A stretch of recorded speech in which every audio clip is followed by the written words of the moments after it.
that is a switch on the L relay. So what is that doing? Well, it's making the thousands chime work. So every time the 1,000 point relay comes in, the L relay, it connects power to the thousands chime and makes a, you know, like a bing dong, whatever. We'll hear it in a minute, right? So if you look on one side of that L relay is a L switch is a brown and white wire. So that's not what we're looking for. And then on the other side is a, they've got it labeled somewhere, red and white wire. So neither one of those are wire, right? So you just got to keep looking around, but spoiler alert, that's the switch. So it has a red and white wire on one blade of the switch, and then on the other blade of the switch it has a white and slate wire. So instead of gray, it's considered slate, I guess. And I guess they do that because gray, when you abbreviate it, looks an awful lot like green. So white and slate. So that's the wire. So why have they connected another wire to this blade? It's not supposed to have one. It's just supposed to have one wire. So why did they do that? Who in the world knows? I don't know. So we're just going to cut it off. I don't like it hanging there. So what that does is whenever the L relay, the 1,000 point relay pulls in, it connects across power from here, across that now closed switch because the relay pulled in, to the thousands unit, right? And depending on where that is connected and where the point score adjustment is connected, and where the 10,000s unit is connected,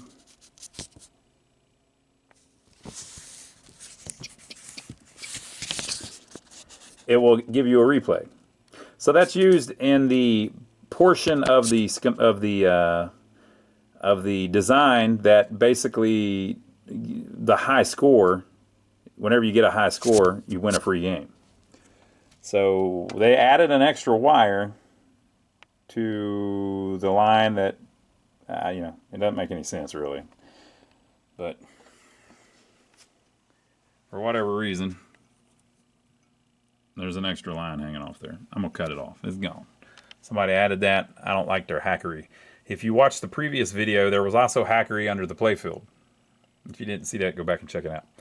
So we'll cut that off, and I'm going to solder these loose wires back on that are obviously disconnected back where they go. And then we'll start working through cleaning some of this stuff. So I got the wires put back. There was one on the edge of this card and this card. And then this one was the end of stroke switch, and this one was the end of stroke switch. So there was 4 total that were disconnected. However, I did find another interesting thing. I think this may be factory though, but if you look really close right here, that is a cut wire that's in the loom. And I don't know what that would have went to. It would have went to either here or here. But there's nothing missing from either one. So it could be that whenever that this harness is exactly the same on all of these wedge heads, and sometimes you need that wire and sometimes you don't. So why wouldn't you? Well, there's a couple in here that are joined with something else. Like it's got a little jumper joining 2 of the switches. So if that jumper wasn't there, maybe you would need the extra wire or something. And then you got the same thing going on here. Several of these are joined together. So if you didn't have those joined together, you'd need another wire. So I don't know. This was all made on an assembly line, so it could be that the harnesses are almost identical for a little while, and there's a couple extra wires on some of the games, but I can't find anywhere that that would go, but there's clearly an extra wire in there. I guess I could trace it back to the other end, but it doesn't really matter.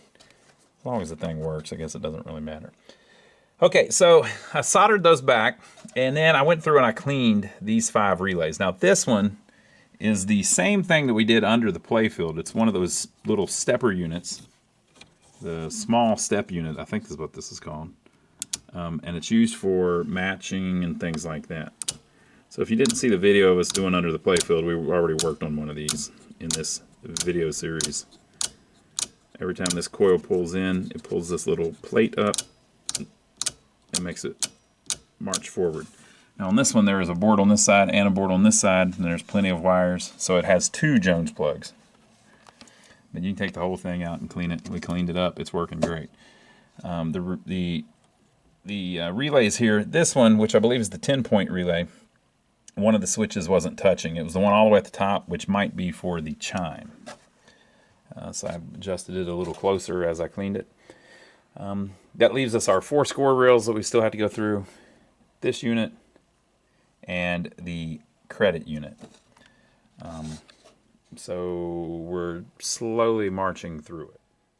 Okay, so I took the screw out of the ball count unit that was here, so you can fold it down. And you can see this is real typical of what happens with these.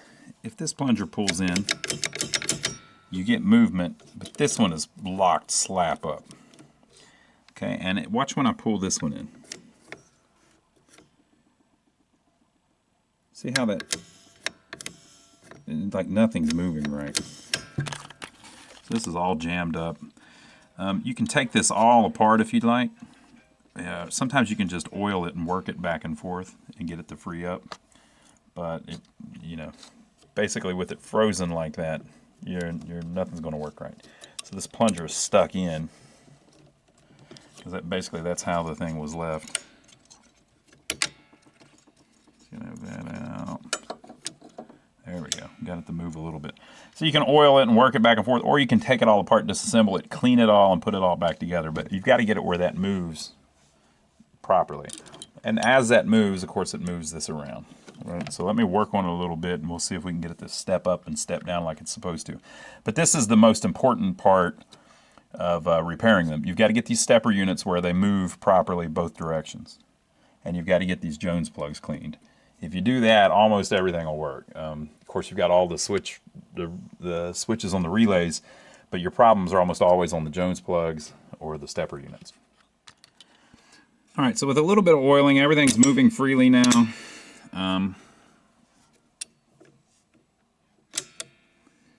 That's stuck out by that. All right, this spring pulls it back. So basically, you're trying to get it where, I don't know how much I can do it with one hand, but we'll see. Let me go this way. So it can step up really well. And then when this one pulls in, it resets really well, back and forth. It has to be like that. If it's not that smooth, you're going to have all kinds of problems with everything in the game. So the stepper units all have to be like that. Now, if it's like the bonus unit, you might think, well, if I don't get it perfect, I'll just miss some points here and there. But it doesn't work like that, because it has to reset the bonus unit to make other things happen. So the stepper units have to be good. So I'm going to clean these little contacts here. When this goes all the way back to 0, it opens up a couple. And then when it goes all the way up the other way, it opens this one. So those 3 switches need to be cleaned. And then we'll work on this rivet disc here on the outside. That'll be very simple. All right, so we got those. And then I cleaned these rivets and put a little bit of super lube on it because it is dielectric. You want dielectric. There's also some down here. Got to get those too. So I cleaned them up as good as I could. Those down there have a little bit of wear on them, but they're going to be all right. And now it steps up like it should and resets like it should. So let's say we're at ball 1, it'll reset. Or we're at ball 2, it'll reset. Or position 3, I guess it would be. Position 4, it'll reset from any position. Everything's good. So I'm going to show you why that has to be able to do that, and why the game won't work if it won't do that. If you need this super lube, you can get it at hardware stores, things like that. You can order it online. If you want to order it from our link, we have this on our website, lionsarcade.com. There's a parts page at the top with stuff like this that we use in our videos whenever we do repairs. And there are things that are on links to things on Amazon that we use a lot. If you follow those links and buy them on Amazon, it gives us a little tip for sending you there. So let me show you on the schematics why that ball count unit is so important. We looked at these a few minutes ago. It's because of this. That's the 0 position ball count unit switch. That switch opens when it resets. So if the thing would be stuck reset, if it were to be stuck reset, nothing from here up on the playfield would work, including the scoring, even the flippers, all of that. Now ours wasn't quite that bad because somehow we were able to get it to ball 1. If you watch the first video. So what it does is it resets at the beginning of the game. It resets the ball count unit, which opens up that 0 position switch. So all of that is dead. And then as the score motor is turning, it turns on the O relay, which is the out hole relay, which kicks the ball out. When it does, the ball rolls over the trough switch and moves the ball count unit up from 0 to 1. Right? And when it does that, it's going to close that switch. Right? And then all of this stuff is going to work. So if it were to be stuck at reset, nothing on the playfield would work.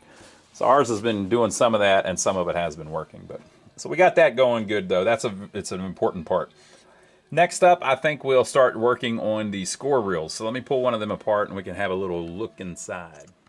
That's right. So here's this thing pretty much disassembled to the point that we need it to. This is their decagon unit. Now, they called it that because originally, or maybe it was later, these actually had 10 sides to the wheel. I can't remember if that was the early ones or the later ones, but and I guess there's 10 numbers of the wheel, so you'd call it a decagon anyway. But they originally were shaped like a decagon, or at one point they were. But it's a very nice design. Basically, when the coil pulls in, it pulls this thing in. So you got to get all this working very smoothly and nicely.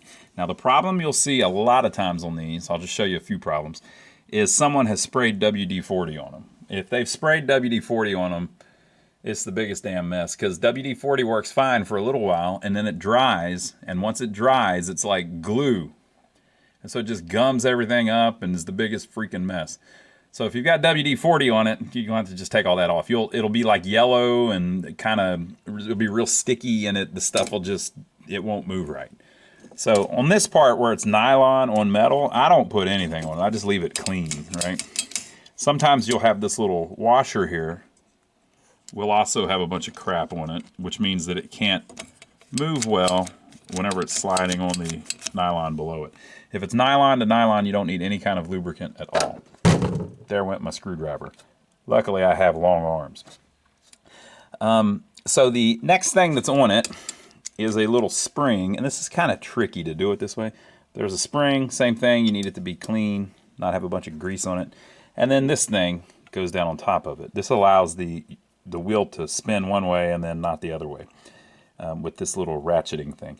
You want to clean this, especially if it's got that yellow crap all over it. This doesn't have anything on it, so nobody ever sprayed this one, so we're still good. But that goes on it. And then the actual wheel goes on top of that. And then you have these little ramps in there that allow it to go one way but not the other. So it can turn but not turn back, right? Or turn but not turn back. So you want all this clean. Clean, clean, clean. And again, it's nylon on nylon, so you don't need to put any lubricant on it. On top of that goes this little bad boy, which is just a couple contacts, right? If you look, it's keyed. See the little, well, if I can find it. Basically, it'll only go one way, the way these are shaped, right? So if you look in here, there's a little keyed area, right? So it'll only go one way. And the reason that's important is because this is going to connect a couple traces on here, and you need to make sure that it's aimed at the right number when it does that. On top of that is this little locking washer, nylon thing, that goes down on top to hold it all together.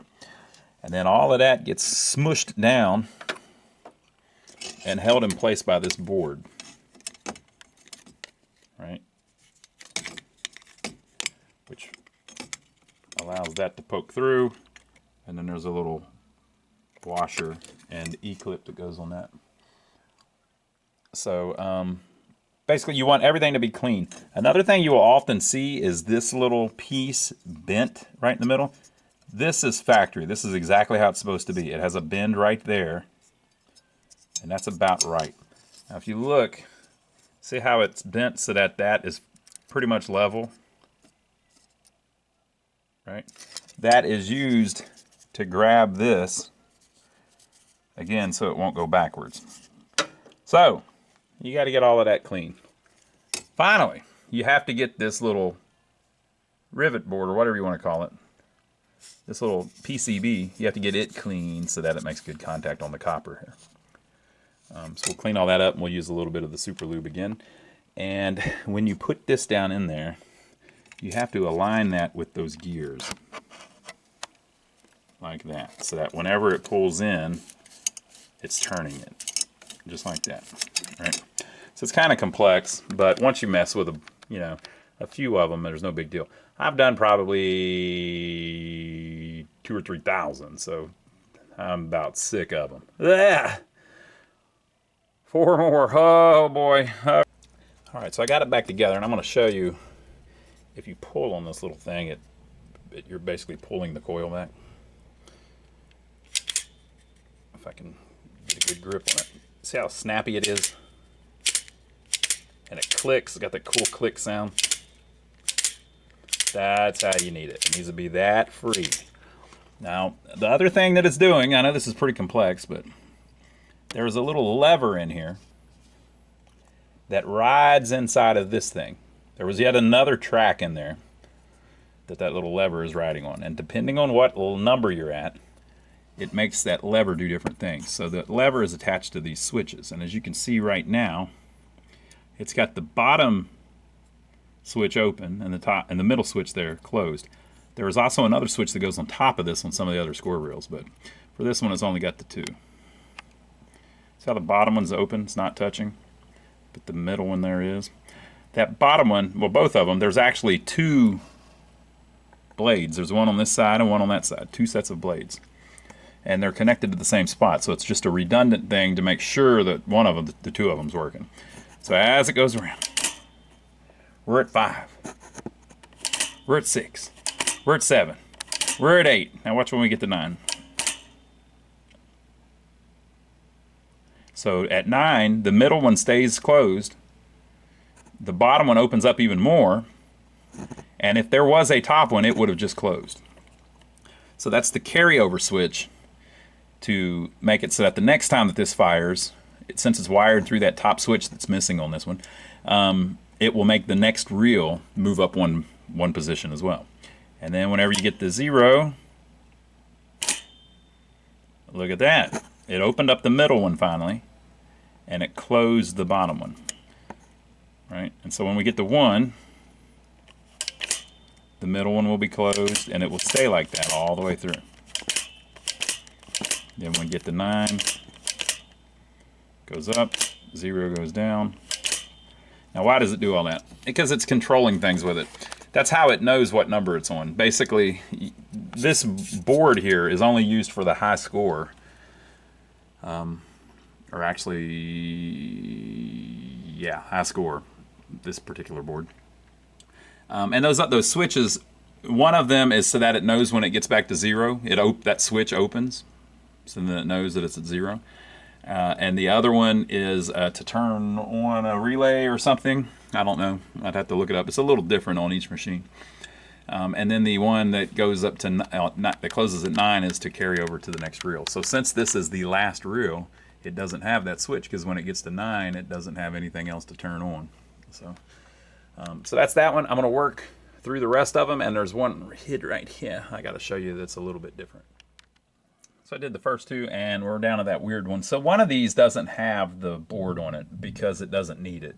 So this one is for the match. At the end of the game, the number that's on that reel, you may win a free game if it matches the light that's lit up. So it needs to know what number that is, so it uses that board. And then these two are the high score. Like we said, it's set to give you a free game or whatever at 60,000 or 63,000 points. So it needs to know when this one's on 6 and this one's on 3. So it's just... it needs those little boards for that. But this one here, it doesn't need to know what 100 you're on ever. So the hundreds reel doesn't have that board, which makes it a lot easier, really. Now the other thing you can see on this one, since it's not on there, is the end of stroke switch. and you can see that it's broken. So basically there is supposed to be another blade there, and that switch is supposed to be closed. And then whenever this pulls in, it hits the blade, if I can get it to pull in. It hits the blade that's missing and opens it. And you kind of need that. It'll work without it, but it won't play right without it. So let me show you what it does. So the relay that adds 100 points to the game is the M relay. So when M pulls in, it connects a switch on itself that makes the score reel move up, the 100-point score reel move up one position. So if you hit something that's worth 100 points, it pulls in the M relay. And the M relay holds itself on through a switch on itself. And it will stay pulled in until the end of stroke switch on the hundreds unit opens, where it says on add hundreds unit. So basically that switch, since it's not, both blades aren't there, one of them's broke, that switch is never closed. See how it has the line through it? It's supposed to be always closed, normally closed. That switch is supposed to be closed until that thing pulls in. Now why do they need that? It's because let's say you roll over a switch on the playfield that turns on the M relay, but you do it really fast.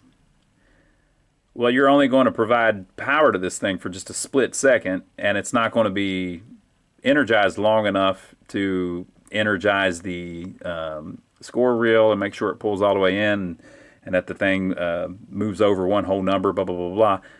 You're just doing it too fast. But if you just barely hit it enough that it pulls the relay in, enough that it closes the switch on itself, well, then it provides power to itself through this line.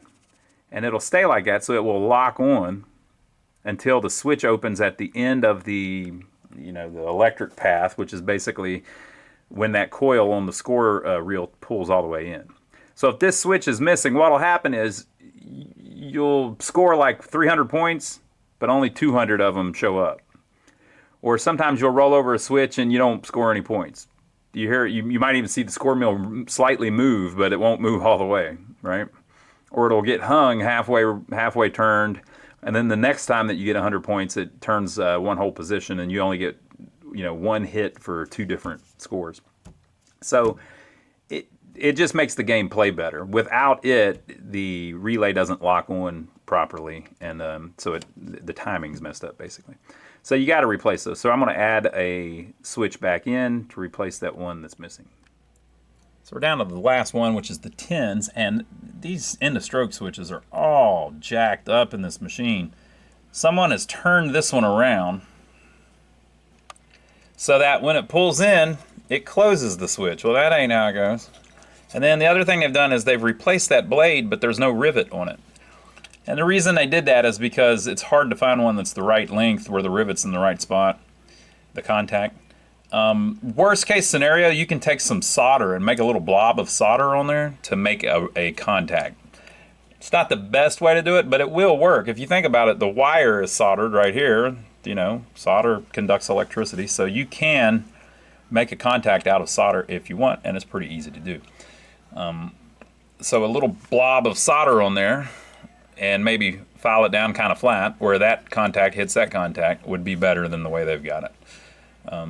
The contacts are made of like tungsten or something, so they're more they hold up longer than a blob of solder would, but it's better than just the flat blade. So we got to turn that thing around, and we got to get it where it's closed and that can open it. So I don't think they understood what was going on with it. All right, so I got those all fixed, got those all cleaned up. The only thing left, well, there's a couple things left, but the main thing left is this half moon credit unit.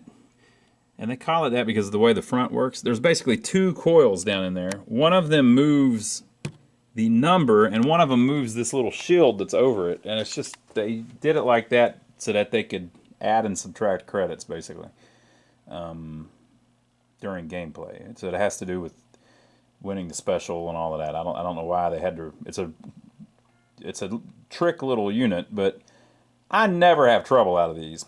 So I've got it on 9 credits. If it acts up or something's wrong with it, I guess we'll take it apart. But they always work for me. So we don't have to do much with that, usually.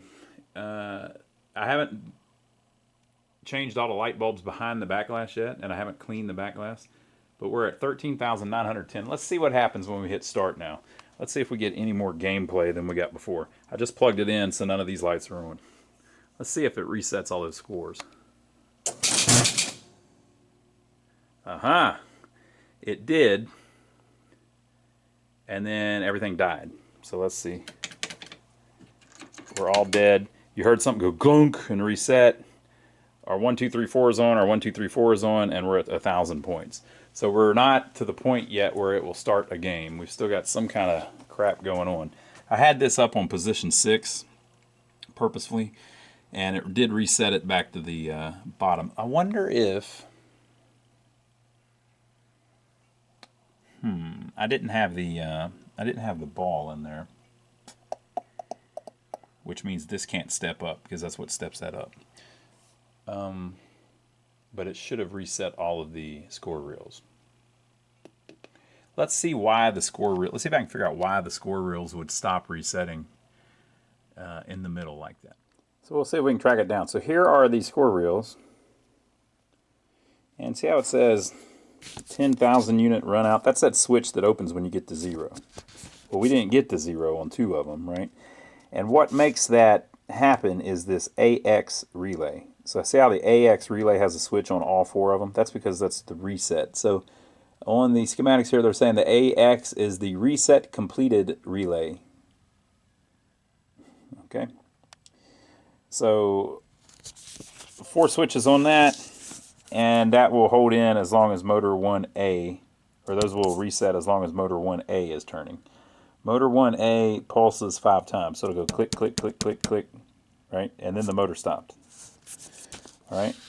Well, the AX relay has a switch on it when it pulls in that should keep the motor running. Now that clunk that you heard was it resetting the bonus unit and all that stuff. But this AX relay, this switch here, should have kept the motor running. The AX, let me see if I can find it on here. We'll see what turns it on. I see the AX reset. Where is the just regular AX? Let me see if I can find it. So here's the AX relay, and it is still pulled in because it's an interlock. So this is the AX, and then the other one's the AX reset.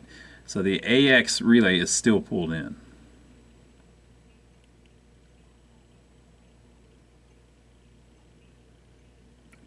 Do I see our problem though?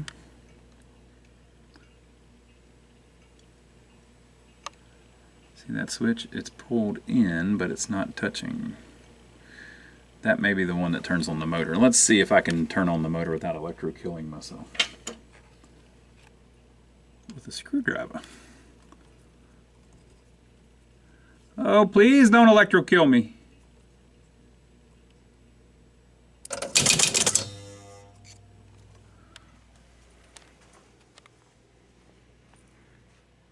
Yeah, and I got it on tape too.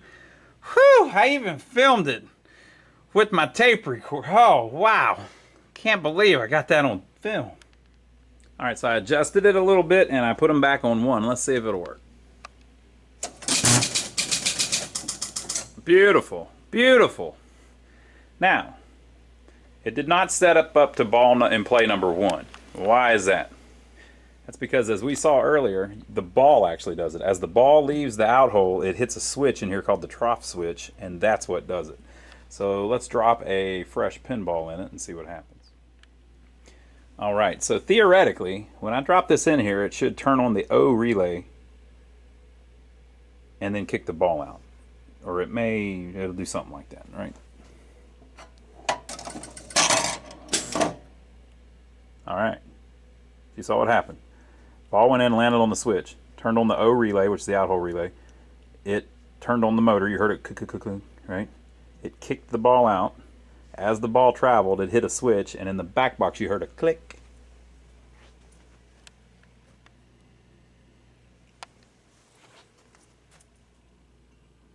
position 1 now. That's pretty cool. So it looks like she's trying to play a game. Oh yeah. Oh yeah, she'll work. So we still got a lot of stuff to do to it.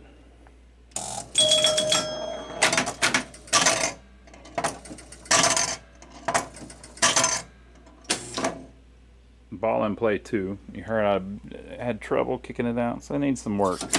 We got a lot of stuff we still got to mess with. Like that not scoring, or whatever that is, it's making some kind of noise. And how every time you shoot it, it goes down number 4.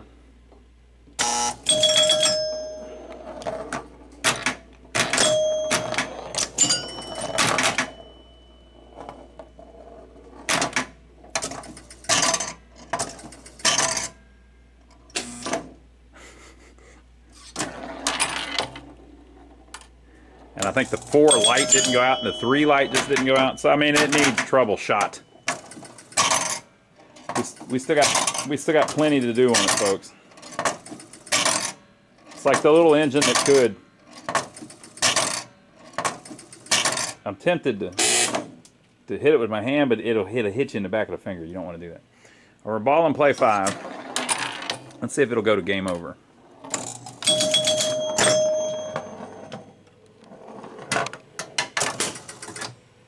That went out. The game over light didn't come on, but I think it's because I haven't replaced the bulbs yet. And the 50 came on for the match. So, all right, so we're getting there. It's a lot better off than it was, but we're going to need to work through it some more. So make sure to come back and check us out. Before you do that, though, you might want to check out my brother Donnie. My brother Donnie has a channel here on YouTube that I help him with, and we work on pinball machines, arcade games, and jukeboxes on this channel. But my brother Donnie works on old buildings and mobile homes, and he has a farm. It's really fun.